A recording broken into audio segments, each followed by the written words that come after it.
जय माता दी। नवरात्रि के पावन अवसर पर हम रोज एक एक करके माता रानी के अलग अलग स्वरूपों के बारे में जान रहे हैं। आज हम बात करने वाले हैं छठे दिन पूजे जाने वाली माँ कात्यायनी की। क्या आप जानते हैं माँ कात्यायनी का जन्म कैसे हुआ? उन्होंने महिषासुर जैसे शक्तिशाली असुर का अंत किया और आज भी लाखों भक्त अपनी मनोकामना पूर्ण करने के लिए माँ कात्यायनी का व्रत रखते हैं। माता कात्यायनी स्वर्ण जैसी चमक और 4 भुजाओं वाली है। माँ कात्यायनी न केवल शक्ति का प्रतीक है बल्कि वे प्रेम और भक्ति की भी अधिष्ठात्री देवी है। क्या आप जानते हैं उनका नाम कात्यायनी कैसे पड़ा? क्यों उन्हें विवाह की बाधाएं दूर करने वाली देवी भी माना जाता है?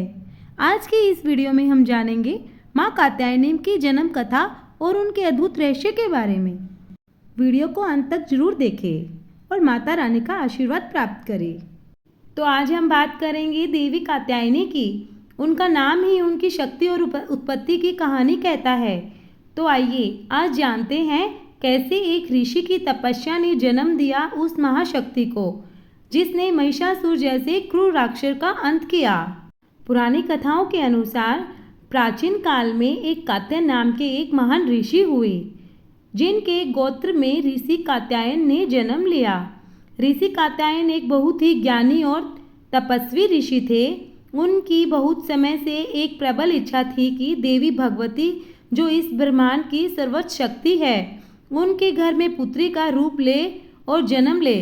अपनी इस इच्छा को पूरा करने के लिए ऋषि कात्यायन ने कई वर्षों तक कठोर और घोर तपस्या की। उन्होंने अपनी सारी ऊर्जा और ध्यान को देवी की आराधना में लगा दिया। उनकी तपस्या इतनी शक्तिशाली थी कि पूरा ब्रह्मांड उसकी ऊर्जा से कांप उठा। आखिरकार देवी ने प्रसन्न होकर उनकी इस प्रार्थना को स्वीकार कर लिया। उसी समय धरती पर एक बहुत बड़ी विपत्ति आ गई थी। महिषासुर नाम का एक अत्यंत बलशाली और क्रूर राक्षस था। उसने अपनी शक्तियों से स्वर्ग के सभी देवताओं को पराजित कर दिया और उन्हें अपने स्थानों से निकाल दिया। महिषासुर के अत्याचारों से परेशान होकर देवतागण, ऋषि मुनि और मनुष्य सभी ब्रह्मा, विष्णु और महेश के पास सहायता के लिए पहुँचे। उन्होंने अपनी व्यथा सुनाई और इस भयानक संकट से मुक्ति दिलाने की विनती की। तब ब्रह्मा, विष्णु और महेश ने मिलकर महिषासुर का विनाश करने का निश्चय किया। उन्होंने अपने अपने तेज का कुछ अंश प्रकट किया।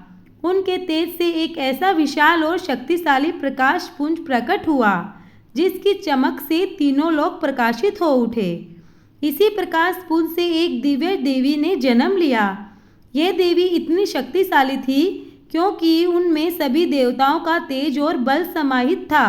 भगवान शिव ने उन्हें त्रिशूल दिया, भगवान विष्णु ने चक्र दिया, इंद्र ने वृष दिया। इस तरह हर देवता ने उन्हें अपने अपने अस्त्र शस्त्र प्रदान किए।